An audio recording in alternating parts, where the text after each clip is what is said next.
Jack Miller was just an ordinary maintenance technician on the interstellar freighter Horizon. At least, that's what the aliens thought when they captured the ship. The Vracs, a militaristic species from the Cygnus Arm, had been raiding human vessels for months, taking prisoners for their labor camps and stealing technology. Their exoskeletons made them physically superior to humans in every way, stronger, faster, and nearly impervious to conventional weapons. When the Vracs boarding party stormed the Horizon, most of the crew surrendered immediately. They had seen the broadcasts, knew the horror stories. Fighting back only meant death. The alien commander, General Kroll, a hulking 9-foot-tall specimen with iridescent blue plating and 4 arms, personally supervised the operation. "Scan them all," Kroll ordered his subordinates. "Check for weapons, communication devices, anything that could be used against us." The Vracs were thorough. They had learned from previous encounters that humans could be surprisingly resourceful. They used advanced scanners to check every crew member, confiscating anything that might pose a threat. When they reached Jack, they found nothing but a simple utility belt with basic tools, a screwdriver, some wire cutters, a small welding pen, and a few other maintenance implements. The scanner showed nothing unusual, just ordinary human technology. "What is your function?" Kroll demanded, towering over Jack. "Ship maintenance," Jack replied, keeping his eyes down as instructed. "I fix things when they break." Kroll laughed, a harsh chittering sound that echoed through the cargo bay. "Good. You will fix things for us now." What the Vracs didn't know, what their scanners failed to detect, was that Jack Miller wasn't just a maintenance technician. Before signing on with the Horizon, he had been a military engineer specializing in experimental technology. And his unassuming utility belt contained something that shouldn't have existed outside of classified military research facilities. As the aliens herded the crew toward their transport vessel, Jack caught the eye of Captain Laura Bennett. She gave him the slightest nod, almost imperceptible. They had a contingency plan for situations like this. The captain had selected her crew carefully, placing key personnel in seemingly mundane positions. The Vracs transport ship was massive, easily accommodating the entire crew of the Horizon. Jack and the others were placed in holding cells, separated by job function. Engineers and technicians in one section, navigators in another, medical personnel in a third. The aliens were efficient. Jack had to give them that. In his cell, Jack sat quietly on a metallic bench, surrounded by 5 other maintenance workers. None of them spoke. The walls had ears, or whatever passed for ears among the Vracs. Hours passed. Jack counted the patrol rotations, noting the timing between guard changes. 3 Vracs warriors stood watch over their section, each armed with plasma rifles that could vaporize a human in seconds. When the ship's lights dimmed for the night cycle, Jack carefully unclipped one of the tools from his belt, a simple screwdriver to all appearances. He twisted the handle in a specific pattern. Left, right, right, left. The tool vibrated slightly in his hand, acknowledging the activation sequence. "What are you doing?" whispered Tom, one of the younger technicians. "Getting us out of here," Jack replied quietly. "When I give the signal, be ready to move." Jack knew he had to time this perfectly. The Vracs believed humans to be technologically inferior, physically weaker, and strategically naive. It was their greatest weakness, underestimating what they considered a lesser species. And that underestimation was about to cost them dearly. The screwdriver in Jack's hand wasn't just a tool. It was the control interface for the seemingly innocent components distributed throughout his utility belt. Each piece, the wire cutters, the welding pen, the measuring tape, was part of a modular system that, when properly activated, could be assembled into something far more dangerous than the sum of its parts. Military designation: Modular Adaptive Reconfigurable System, or MANARS. The technology had been developed for special forces operating deep behind enemy lines, where conventional weapons would be detected and confiscated. Each component was designed to appear mundane while containing elements that could combine into sophisticated weaponry or tools. Jack waited until the guards' attention drifted. Their confidence made them careless. Another mistake. Using the screwdriver as a controller, he remotely activated the nano-assemblers in his belt buckle. Microscopic machines began to rearrange the molecular structure of the belt's inner components. "What's the plan?" Tom whispered. "When I disable the cell force field, head for the maintenance access tunnels," Jack instructed quietly. "They run throughout the ship. I studied Vrak's vessel schematics during the war." Tom's eyes widened. "You were in the war." Jack nodded grimly. "Special Engineering Corps. That's why I know their ships have a critical vulnerability in the propulsion system. If we can reach the engine room, we can disable the ship without destroying it." The first component was ready. Jack discreetly removed what appeared to be a simple power cell from his wire cutters. In reality, it was now a sophisticated electronic warfare device capable of disrupting Vrak's security systems. The night cycle progressed, and the guard rotation changed. New warriors took up position, fresher but no more vigilant than their predecessors. Jack continued the assembly process, extracting transformed components from his various tools. The measuring tape unspooled into a length of monofilament wire with the tensile strength of diamond. The welding pen's core became a focused energy projector. The belt buckle itself transformed into a compact processing unit. By the time the night cycle was nearing its end, Jack had assembled a small but potent arsenal concealed within his palm. The others watched him with a mixture of awe and apprehension. "I thought those were just rumors," whispered Anna, an older technician with gray-streaked hair. "The shape-shifting technology." "The official term is molecular reconfiguration," Jack corrected. "And the rumors were intentional disinformation. The real technology is both more limited and more practical than the stories suggest." A notification pinged softly from the assembled device. The ship's navigational system indicated they were approaching a Vrak's military outpost. They had perhaps 2 hours before docking. "It's time," Jack announced quietly. He aimed the modified power cell at the cell's control panel and activated it. The energy field flickered momentarily before stabilizing. Jack frowned. The Vrak's systems were more resistant than anticipated. "I need to get closer," he muttered. "The guards will see you," Tom warned. Jack smiled grimly.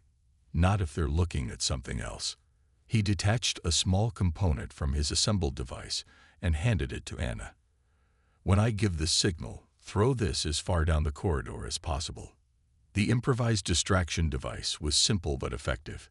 It would emit a bright flash and a sound mimicking a small explosion. Nothing harmful, but attention-grabbing. Jack positioned himself near the cell entrance, device in hand. He nodded to Anna. Now, Anna's throw was perfect.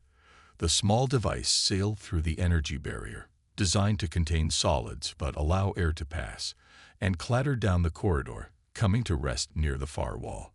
3 seconds later, it erupted in a brilliant flash of light, accompanied by a sharp cracking sound. The Vrak's guards reacted instantly, 2 rushing toward the disturbance while 1 remained at his post, mandibles clicking nervously. As soon as the others were out of sight, Jack aimed his assembled device at the control panel and fired a precisely calibrated electromagnetic pulse. The energy barrier flickered once, twice, then collapsed entirely. Before the remaining guard could react, Jack had already slipped out of the cell and pressed the modified welding pen against a vulnerable joint in the alien's exoskeleton. A brief surge of energy, and the guard collapsed, temporarily paralyzed. "Quickly," Jack urged the others. "We have maybe 2 minutes before they realize something's wrong." The 6 humans moved swiftly down the corridor, in the opposite direction from where the guards had gone. Jack led them to what appeared to be a solid wall, but was actually a maintenance access point, standard in Vrak's ship design, but typically only known to their engineers. Using the transform screwdriver, Jack activated the hidden panel. The wall slid open, revealing a narrow tunnel bathed in dim blue light. These tunnels run throughout the ship, Jack explained as they crawled inside. "They're designed for the smaller Vrax maintenance drones." "How do you know so much about their ships?" Tom asked, voice echoing slightly in the confined space. "I was part of a reverse engineering team during the initial conflicts," Jack replied, leading them deeper into the maze of tunnels.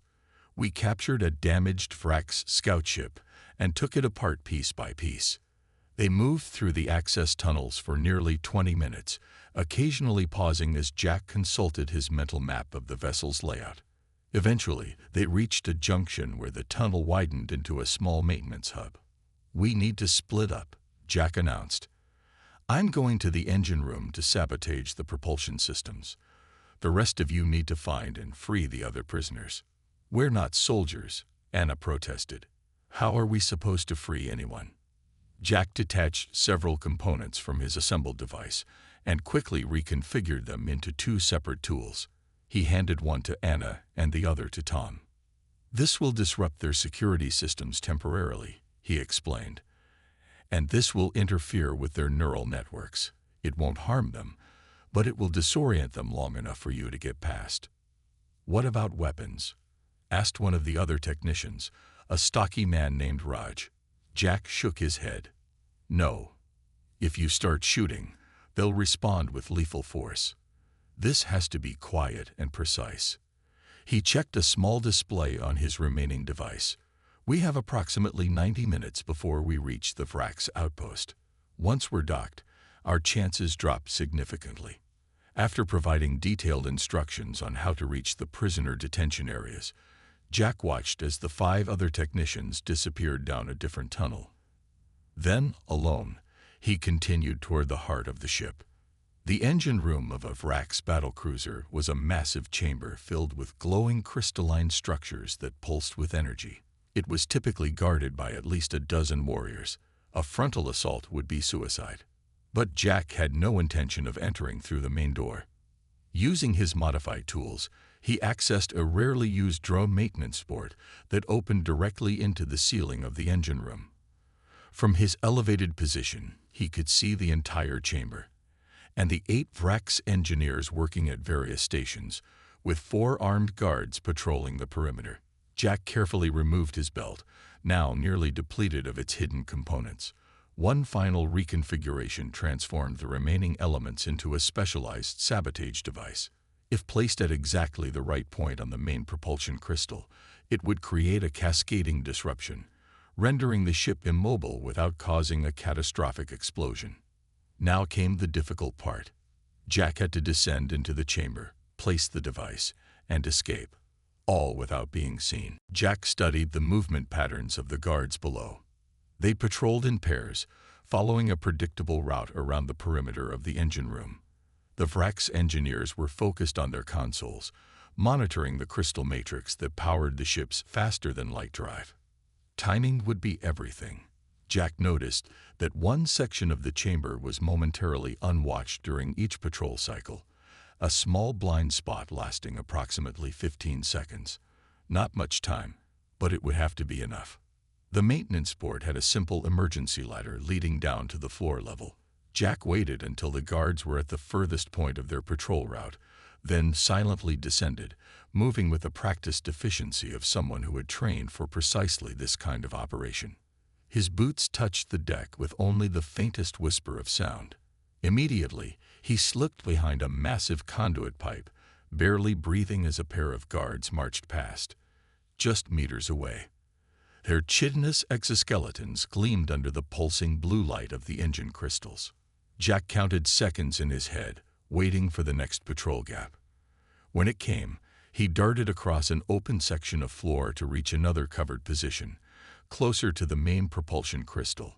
An engineer turned suddenly, mandibles clicking in what Jack recognized as the Vrax equivalent of a yawn. For a heart-stopping moment, it seemed the alien would spot him. But the engineer returned to the console without alarm. 3 more carefully timed movements brought Jack to the base of the primary crystal structure. Up close, it was even more impressive. A towering lattice of translucent crystal that seemed to contain swirling galaxies within its depths. The technology was far beyond human understanding, but Jack didn't need to understand it completely to know its weakness. Every system, no matter how advanced, had vulnerabilities. The Vrak's propulsion system's vulnerability lay in its harmonic resonance pattern, disrupted in exactly the right way, and the entire system would shut down without destroying the crystal itself. Jack carefully placed his sabotage device against a specific facet of the crystal base. The device's surface morphed to match the crystalline structure, making it nearly invisible.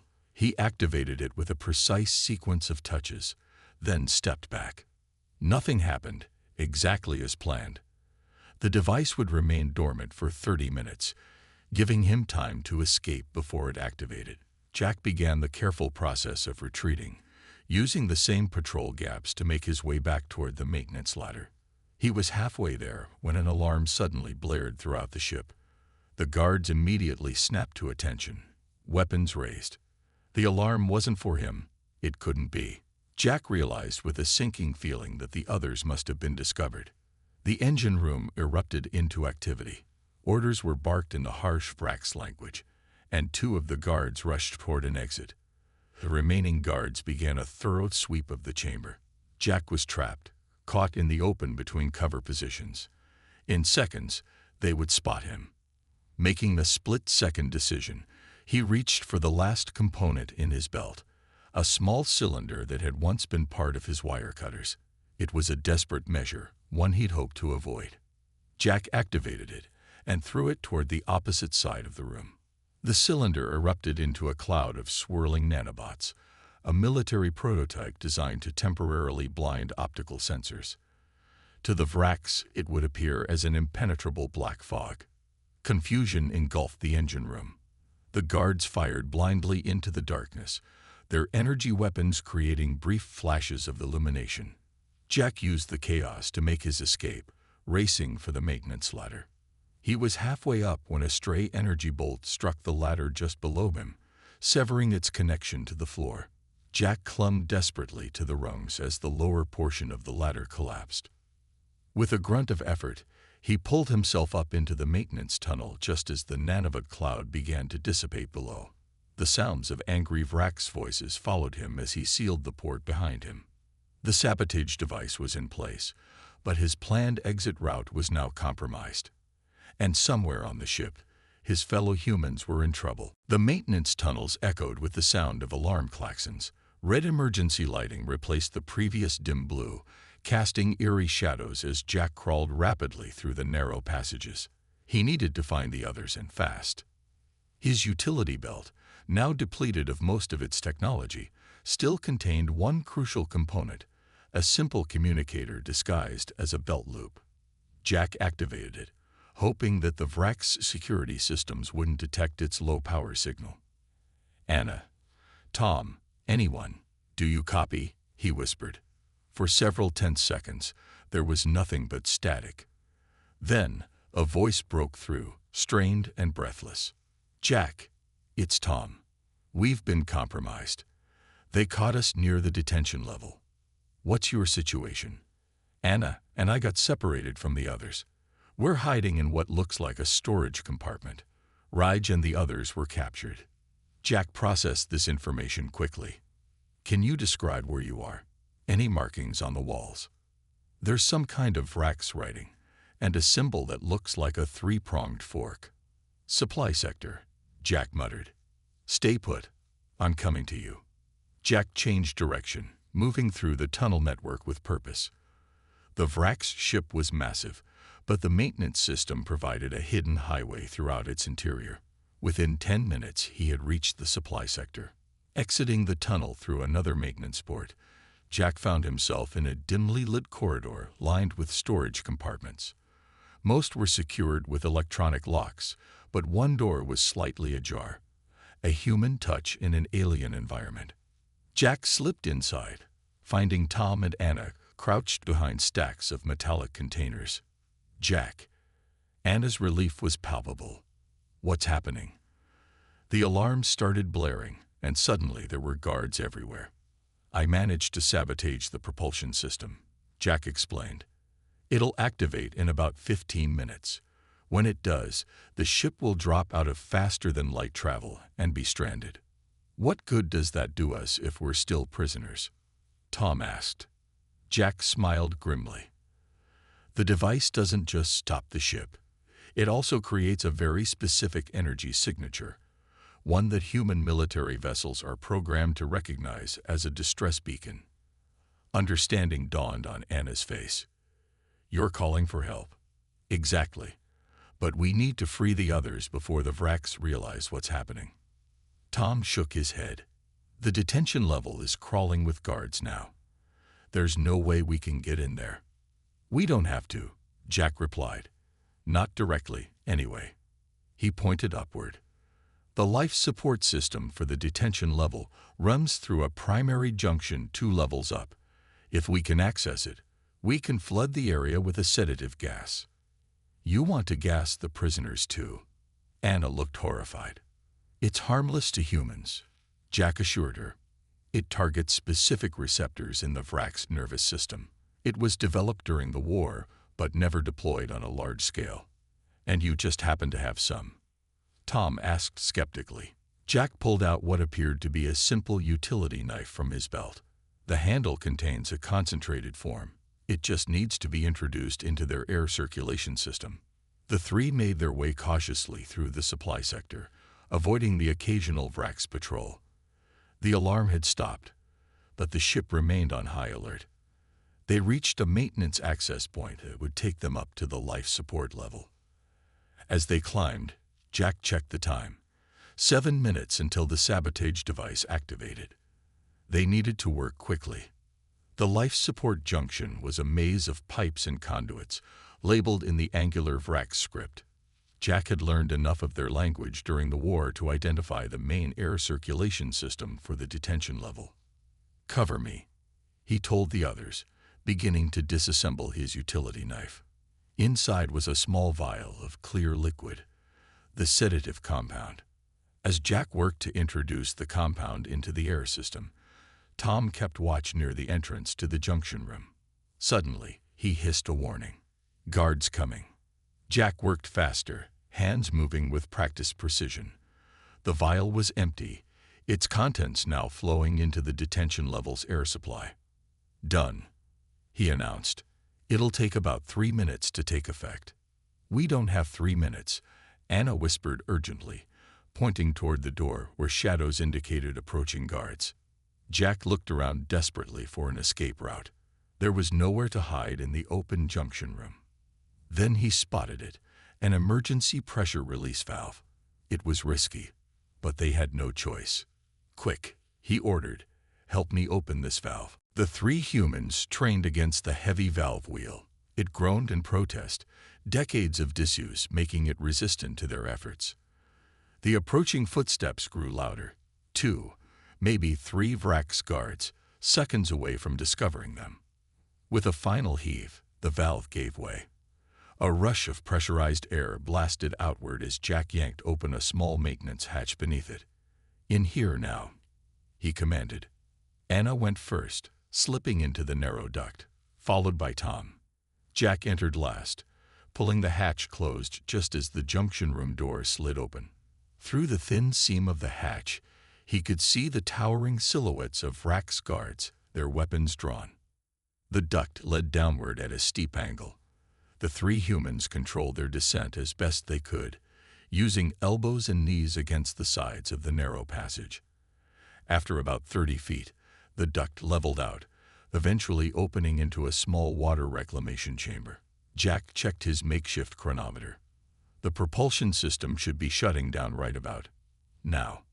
As if on cue, a deep vibration ran through the entire ship.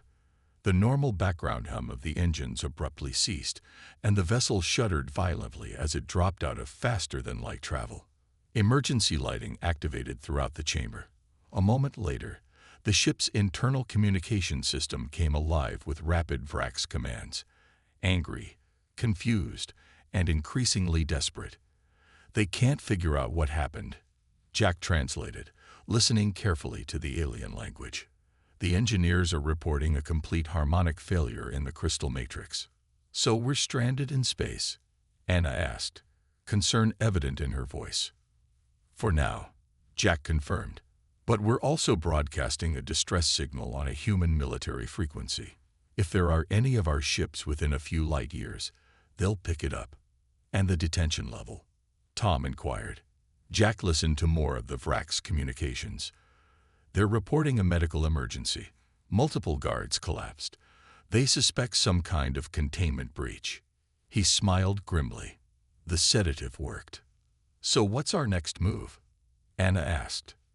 "We need to get to the detention level while the Vraks are distracted, free our people, and secure control of a section of the ship, preferably one with escape pods." The trio made their way through the lower levels of the vessel, using Jack's knowledge of Vrak's ship design to avoid patrols. The aliens were in disarray, their normally disciplined response hampered by the mysterious engine failure and the situation in the detention level. When they finally reached the detention section, they found exactly what they'd hoped for: unconscious Vrak's guards slumped at their posts, and confused but unharmed human prisoners emerging from their cells. Captain Laura Bennett was organizing the freed crew members when she spotted Jack. Her eyes widened in recognition. "Miller, I should have known you'd be behind this," she said with a slight smile. "Special Engineering Corps doesn't often send their people undercover as maintenance technicians." "Special circumstances, Captain," Jack replied. "The Vraks have been too successful in their raids. Command wanted to know how they were bypassing our security so easily." "And did you find out?" Jack nodded. "They have a quantum resonance detector that can identify our shield harmonics, but that's a problem for another day. Right now, we need to secure the shuttle bay." Captain Bennett efficiently organized the freed crew into teams, with the few who had military experience leading groups to secure key areas of the ship. Jack led the assault on the shuttle bay, using the last of his belt's technology, a small electromagnetic disruptor, to disable the bay's security systems. The humans encountered only token resistance. Most of the Vrak's warriors were either dealing with the engine crisis or affected by the sedative that had spread beyond the detention level through connected ventilation systems. Within 30 minutes, the humans had control of the shuttle bay and 3 transport vessels, enough to evacuate the entire crew if necessary. Jack was helping to prep the shuttles when Captain Bennett approached him with a communication device. "We're picking up a signal," she said, her expression serious. "It's one of ours. The UES Defiant. They've received our distress call and will be here within the hour." Jack nodded, relief washing over him. The Defiant was a military cruiser, more than capable of handling a stranded Vraks vessel. "There's just one problem," the captain continued.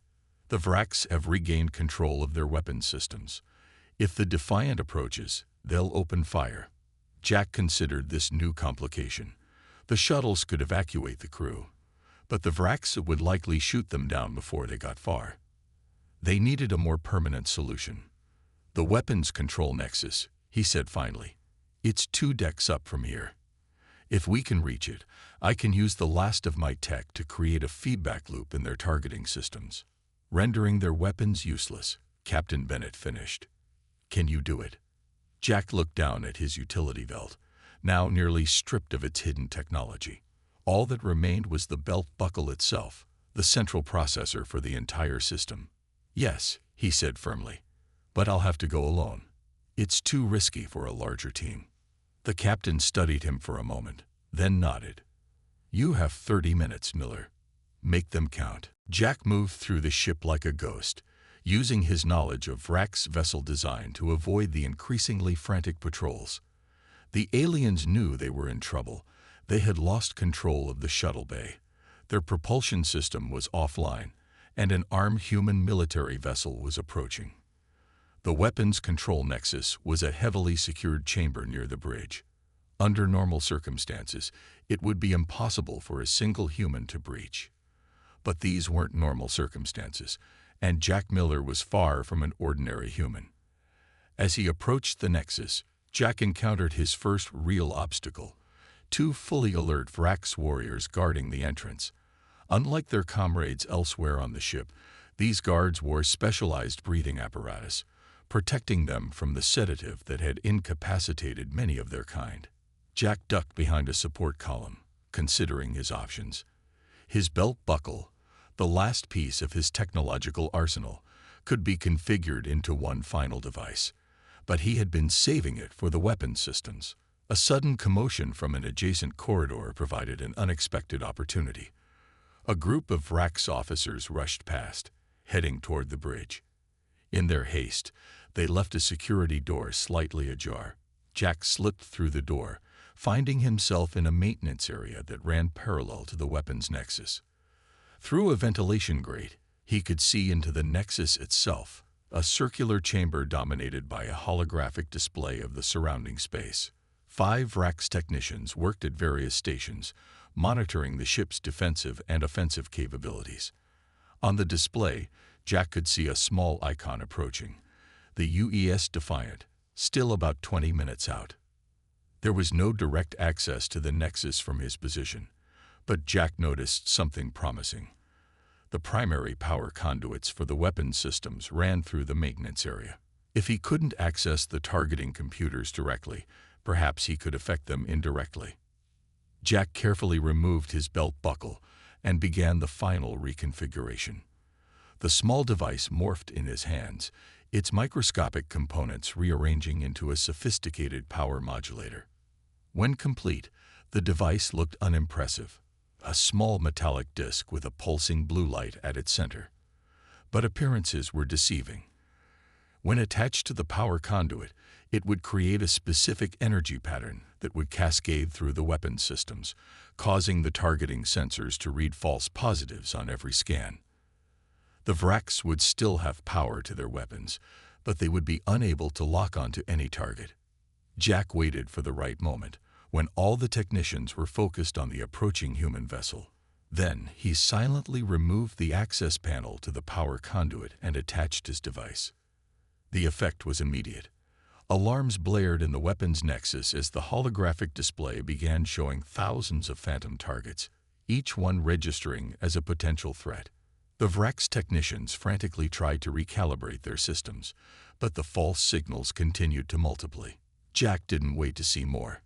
His mission complete, he retreated through the maintenance area and began making his way back to the shuttle bay.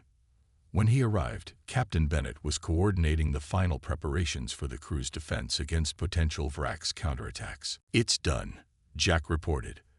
"Their weapons are still online, but they won't be able to target anything smaller than a small moon.